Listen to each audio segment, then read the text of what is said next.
আসসালামু আলাইকুম গাইজ, আমি Sabbir Ahmed Sakib, Comilla Victoria 7 star working এর পক্ষ থেকে আপনাদেরকে স্বাগতম। সো গাইজ, আজকের ভিডিওটির মূল টপিক হচ্ছে আমাদের যে কপিরাইট নিয়ে। ইনস্টাগ্রাম থেকে আমরা কীভাবে ফেসবুক অ্যাকাউন্টে কপিরাইট দিব আর কপিরাইট মেরে কন্টেন্ট বলে কীভাবে আমরা ফালাইতে পারি সেটা নিয়ে আজকে আলোচনা। তো ভিডিওটা সম্পূর্ণ আপনারা দেখবেন, স্কিপ করে দেখলে কিন্তু আপনারা বুঝবেন না। ওকে, সো আপনাদের কন্টেন্ট ডিজেবল করার জন্য কিন্তু মিনিমাম আপনার যে ভিকটিম তার মিনিমাম আপনার 4 থেকে 5টা পোস্ট উড়াইতে হবে। তো পোস্ট উড়ানোর জন্য আপনি কিন্তু একটা ফোন থেকে করলে হবে না, এটা কিন্তু আপনার ফোনের উপরে ডিপেন্ড। ঠিক আছে, আপনার ফোনের আইপি ভালো থাকতে হবে। অবশ্যই আপনার যদি 2-3টা ফোন থাকে বা আপনার ফ্রেন্ড সার্কেল 2-3 জন মিলে অবশ্যই কপিরাইট দিতে হবে একটা পোস্টে, তাহলে কিন্তু একটা পোস্ট উঠাইতে সক্ষম হবেন খুব সিম্পলি। ঠিক আছে, তো কীভাবে আপনারা কপিরাইট দিবেন সেটা নিয়ে আলোচনা করবো অ্যান্ড প্র্যাকটিক্যালি দেখাই দিব। ভিডিওটি লাস্ট পর্যন্ত কন্টিনিউ করতে থাকুন। আর যারা আমার চ্যানেল নতুন আছেন অবশ্যই সাবস্ক্রাইব করবেন, আর যারা অলরেডি সাবস্ক্রাইব করে রাখছেন তাদেরকে থ্যাংক ইউ সো মাচ। যাই হোক, এখানে হচ্ছে আপনাদের যে পোস্ট বা কমেন্ট বা যেই কোনো স্টোরি যে কোনো ইয়েতে কপিরাইট দিবেন, অবশ্যই আপনাদের যে ইনস্টাগ্রাম অ্যাকাউন্ট আছে এখানে আগে একটা পোস্ট করতে হবে, বা ভিডিও হলে ভিডিও পোস্ট করতে হবে। ভিডিও বা ফটো পোস্ট করার মিনিমাম 12 থেকে 24 ঘন্টা পর যদি আপনারা রিপোর্ট করেন, রিপোর্টটা 100% ওয়ার্ক করবে। কীভাবে ওয়ার্ক করাই দেব সেটা আমি প্র্যাকটিক্যালি দেখাই দেবো।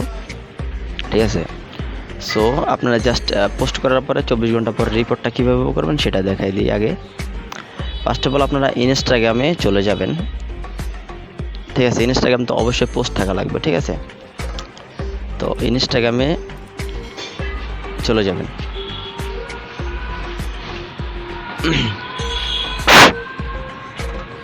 ইনস্টাগ্রামে আসার পর আপনাদের এই যে দেখেন, এই যে একটা 3 ডট আছে, এখানে ক্লিক করবেন একটা। ঠিক আছে, দেন হচ্ছে এখান থেকে জাস্ট এই যে সেটিংস অ্যান্ড প্রাইভেসি এখানে একটা ক্লিক করে দিবেন। তারপর হচ্ছে একদম নিচে চলে যাবেন, দেন এখানে দেখেন হেল্প নামে একটা অপশন আছে, এখানে একটা ক্লিক করবেন। দেন হচ্ছে এই যে দেখেন হেল্প সেন্টার নামে একটা অপশন আছে, এখানে একটা ক্লিক করে দিবেন।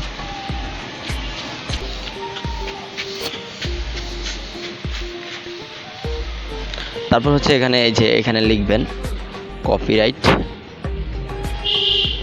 Copyright report from. ঠিক আছে, জাস্ট এটা লিখে একটা সার্চ করবেন। সার্চ করার পর একদম উপরে একটা ক্লিক করবে আপনারা। দেন হচ্ছে এখানে দেখেন এই যে filling out this form, just এখানে একটা ক্লিক করে দেবেন।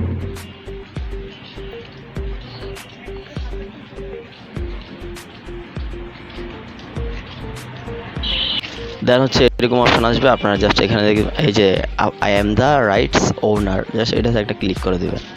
ক্লিক করার পরে এখান থেকে আপনারা এই যে ফর্ম, এখানে একটা ফর্মে ক্লিক করবেন। আর যাদের সরাসরি ফর্মটা চলে আসে তাদের ক্লিক করা দরকার নেই, এরকম হতে হবে ওয়েবসাইটের মতো। ঠিক আছে, দেন হচ্ছে আপনার এই যে আই এম দ্য রাইটস ওনার এখানে একটা টিকমার্ক দিয়ে দিবেন। দেন হচ্ছে এখানে আপনার যে ইনস্টাগ্রাম আইডি বা আপনার ফুল নাম দিয়ে দিবেন, এখানে দিবেন আপনার নাম।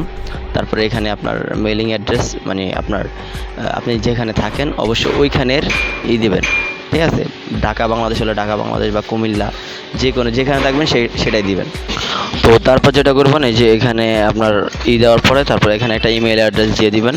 দেন হচ্ছে যে এখানে কনফার্ম ইমেল অ্যাড্রেস, এখানে একটা ইমেল দিয়ে দিবেন। ঠিক আছে, দেন হচ্ছে আপনাদের এই যে একটা নাম দিয়ে দিবেন, আপনার নামটাই দিয়ে দিবেন। ঠিক আছে, এখানে রাইটস ওনারের জায়গায়। দেন হচ্ছে এখানে এই যে সিলেক্ট কান্ট্রি, এখানে আপনার কান্ট্রিটা সিলেক্ট করে দিবেন। ঠিক আছে, যেই কান্ট্রিটা থাকবেন ওটা দিয়ে দিবেন। দেন হচ্ছে যে প্লিজ সিলেক্ট, এখানে ক্লিক করে আপনারা ফটো হলে ফটো বা টেক্সট ভিডিও এখানে যে কোনো এনিথিং একটা দিয়ে দিতে পারেন। ঠিক আছে, আপনারা যেটাতে কপিরাইট দিবেন ওইটাই দিবেন এখানে। দেন হচ্ছে এখানে দিবেন আপনার যে ইনস্টাগ্রামে পোস্ট করবেন ওই পোস্টটা এখানে দিবেন, ওই পোস্টটার লিঙ্ক এখানে দিয়ে দিবেন। ঠিক আছে, তারপরে এখানে এই যে আবার সিলেক্ট করবেন ফটো বা ভিডিও যেটাই, এখানে একটা টিক মার্ক দিয়ে দিবেন। ঠিক আছে, টিক মার্ক দেওয়ার পরে এখানে দিবেন আপনার যে পোস্টটাতে আপনারা কপিরাইট দিবেন ওই পোস্টের লিঙ্কটা দিবেন। তারপর দেখেন এখানে প্লিজ সিলেক্ট নামে একটা অপশন থাকে, এখানে ক্লিক করে দিস কন্টেন্ট এই যে কপিড মাই ওয়ার্ক এটাতে একটা ক্লিক করে দেবেন। দেন হচ্ছে এখানে একটা এডিশনাল দিয়ে দিবেন, sir please remove this post, বা মানে আপনারা আপনাদের মতো করে দিয়ে দিবেন কি আপনাদের যে পোস্টটা করছে কপি করছে ওইভাবে একটা ক্যাপশন লিখে দিয়ে দিবেন, ঠিক আছে। বা আমার ভিডিও ডেসক্রিপশন বক্সে অনেকগুলো ডেসক্রিপশন দেওয়া থাকবে, ওখান থেকে কপি করে নিতে পারবেন। আর নিচে দেখেন এই যে সোর্স ফাইল, এখানে আপনার যে যে পোস্টটা ওই পোস্টের একটা স্ক্রিনশট নিয়ে এখানে দিয়ে দিবেন। দেন হচ্ছে এখানে আপনার নামটা দিয়ে দিবেন এই যে সিগনেচারের জায়গায় এখানে, তারপর সেন্ডে ক্লিক করার পরে আপনার একটা ফর্ম পূরণ করতে হবে। দেন হচ্ছে আপনাদের রিপোর্টটা সাকসেসফুলি হয়ে যাবে, ঠিক আছে। রিপোর্টটা হয়ে যাওয়ার পরে আপনাদের কিন্তু 24 ঘন্টার ভিতরে রিভিউ দিয়ে দেবে, ঠিক আছে। তো আশা করি বুঝতে পারছেন। যাদের বুঝতে অসুবিধা হবে তারা অবশ্যই আমার আইডির লিঙ্ক দেওয়া থাকবে ডেসক্রিপশন বক্সে, ওইখান থেকে আমাকে নক দিতে পারেন, নক দিয়ে আমাকে আমার সাথে যোগাযোগ করতে পারেন। আর ফেসবুক নিয়ে কারো যদি কোনো হেল্প লাগে তারা সেটার জন্য নক করতে পারেন আমার আইডিতে। তো সবাই ভালো থাকবেন, সুস্থ থাকবেন, আল্লাহ হাফেজ।